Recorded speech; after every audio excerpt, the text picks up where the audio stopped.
Halo, Assalamualaikum warahmatullahi wabarakatuh. Kembali lagi bersama saya, Putri Suliha. Kali ini saya akan mempresentasikan tentang teks eksplanasi. Apa itu teks eksplanasi? Simak saja penjelasannya berikut ini. Apakah kalian pernah melihat fenomena alam seperti aurora, atau pelangi setelah turun hujan, ataupun fenomena alam lainnya seperti gunung meletus, dan lain sebagainya? Atau kalian juga menemukan fenomena sosial seperti demonstrasi, atau yang paling dekat dengan pelajar adalah peristiwa tawuran antar pelajar, ataupun fenomena sosial yang lain, dan fenomena budaya. Nah, dari fenomena-fenomena tersebut dapat dituliskan ke dalam teks eksplanasi. Teks eksplanasi merupakan teks yang berisi tentang proses terjadinya atau terbentuknya suatu fenomena alam, sosial, ilmu pengetahuan, ataupun budaya. Nah, teks ini berkaitan dengan proses dan hubungan sebab akibat, yaitu dengan menjawab pertanyaan mengapa dan bagaimana peristiwa itu dapat terjadi. Menjawab pertanyaan bagaimana dengan deskripsi peristiwa tersebut, yaitu tentang proses peristiwa itu. Kemudian menjawab pertanyaan mengapa dengan jawaban penjelasan sebab akibat dari peristiwa yang kamu angkat di dalam teks eksplanasi. Tujuan dari teks eksplanasi adalah untuk menjelaskan suatu proses dari peristiwa alam ataupun sosial budaya berdasarkan fakta. Jadi, teks eksplanasi bukan fiksi ya. Kemudian, manfaatnya adalah menambah wawasan tentang proses terjadinya suatu fenomena. Dengan membaca teks eksplanasi, kamu dapat menambah wawasan tentang suatu fenomena, karena teks eksplanasi menjelaskan tentang proses terjadinya fenomena.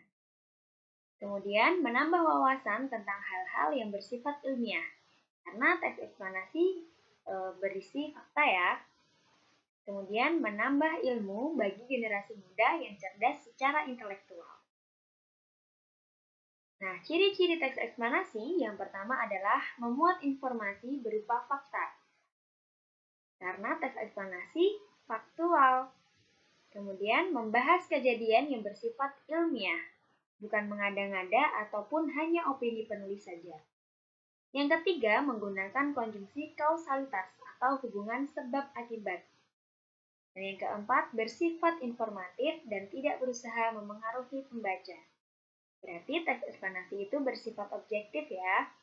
Kalau kalian menemukan ciri-ciri yang lain, bisa tuliskan di kolom komentar ataupun berdiskusi dengan saya. Selanjutnya, struktur teks eksplanasi ada 3. Yang pertama, pernyataan umum, kemudian ada deretan penjelas, dan ada interpretasi. Yang pertama adalah pernyataan umum. Nah, pernyataan umum ini berupa gambaran secara umum tentang peristiwa alam atau sosial yang akan disampaikan. Di dalam pernyataan umum ini terdapat pengenalan peristiwa yang akan kamu angkat dalam teks eksplanasi. Nah, biasanya pernyataan umum ini ada di paragraf awal dan cenderung pada paragraf pertama. Berikut adalah contoh pernyataan umum. Budaya adalah sebuah warisan turun-temurun yang harus dilestarikan agar tidak hilang dari dunia. Budaya bisa dikatakan sebagai simbol atau kebiasaan dari suatu negara atau daerah tertentu. Budaya juga dapat disebut sebagai kebiasaan atau adat istiadat. Dari contoh pernyataan umum ini, terlihat bahwa pernyataan umum berisi tentang pengenalan suatu fenomena yang akan diangkat. Dalam teks ini, yang akan diangkat adalah fenomena budaya. Oleh karena itu, pernyataan umum dalam teks ini berisikan pengertian-pengertian dari budaya. Kemudian, yang kedua ada deretan penjelas. Berisi penjelasan lebih detail tentang mengapa dan bagaimana fenomena tersebut bisa terjadi. Deretan penjelas biasanya lebih dari 1 paragraf, karena dia menjelaskan hubungan sebab dan akibat bagaimana dan mengapa peristiwa itu bisa terjadi. Contohnya adalah berikut. Budaya juga termasuk cara hidup berkembang yang menghasilkan sesuatu. Hasil budaya dibagi dalam bentuk pengetahuan, kepercayaan, dan estetika. Setiap satu tempat dengan tempat lainnya memiliki budaya yang berbeda atau bisa saja sama dalam bentuk yang berbeda. Budaya yang sudah berubah biasanya dipengaruhi oleh perkembangan zaman. Perubahan pada budaya ini mempunyai dampak positif dan negatif pada masyarakat yang bersangkutan. Terlihat bahwa deretan penjelas ini menjelaskan secara lebih detail dibandingkan dengan pernyataan umum yang hanya berisi pengertian-pengertian dari budaya secara umum.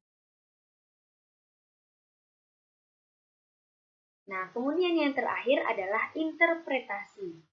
Dalam struktur teks eksplanasi, interpretasi ini merupakan intisari atau kesimpulan dari pernyataan umum dan deretan penjelas. Biasanya juga merupakan pandangan dari penulis. Nah, biasanya juga interpretasi ini ada di paragraf akhir.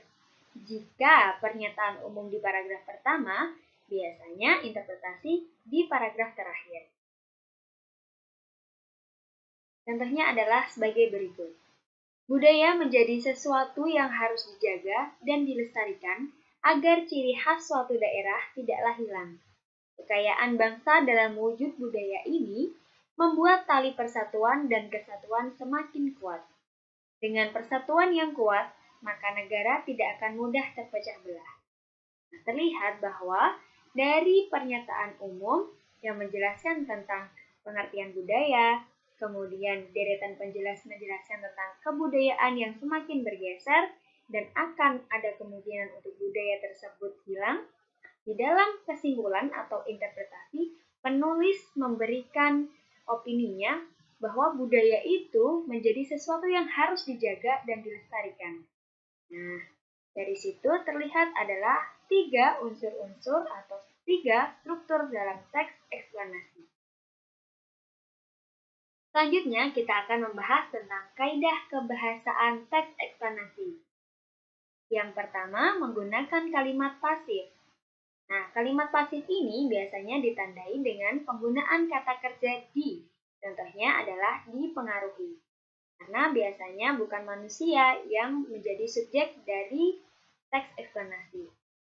Kemudian ada konjungsi temporal atau kata hubung tentang waktu, yaitu menunjukkan waktu. Contohnya adalah sesudah, kemudian, ketika, setelah, dan lain sebagainya. Berikutnya adalah konjungsi kausalitas. Nah, konjungsi ini biasanya disebut juga sebagai konjungsi sebab akibat. Konjungsi ini berfungsi untuk menghubungkan satu klausa dengan klausa yang lain dalam sebuah kalimat, ataupun menghubungkan kalimat yang satu dengan kalimat selanjutnya, ataupun paragraf yang satu dengan paragraf selanjutnya, asal mereka memiliki hubungan sebab akibat. Nah, contohnya adalah karena, sebab, akibatnya, oleh karena itu, oleh sebab itu, dan lain sebagainya. Kemudian, kaidah kebahasaan teks eksplanasi yang lain adalah menggunakan istilah teknis atau menggunakan istilah ilmiah. Karena dalam ciri-ciri teks eksplanasi yang telah kita bahas, juga teks eksplanasi merupakan penjelasan dari suatu peristiwa yang bersifat ilmiah. Sehingga tidak jarang kita temui istilah-istilah ilmiah dalam teks eksplanasi. Nah, bagaimana cara menulis teks eksplanasi? Yang pertama, kita harus mendata peristiwa di lingkungan sekitar kita. Kedua, mengamati suatu peristiwa. Setelah mendata peristiwa apa aja yang ada di lingkungan sekitar kita, lalu kita mengamati suatu peristiwa yang akan kita angkat ke dalam teks eksplanasi. Yang ketiga, mencatat urutan peristiwa. Setelah diamati suatu peristiwanya, ditentukan satu, kemudian dicatat urutan peristiwa tersebut. Nah, selanjutnya adalah membuat kerangka teks eksplanasi. Dan yang terakhir, kita dapat menyusun dari kerangka tersebut dan mengembangkan kerangka tersebut untuk menulis teks eksplanasi.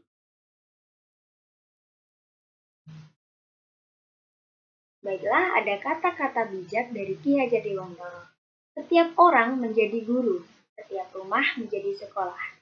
Nah, dimanapun kalian berada, kalian bisa menjadi guru. Jadi berlakulah yang baik dan belajarlah dengan baik karena setiap rumah menjadi sekolah, termasuk asrama kalian juga merupakan sekolah.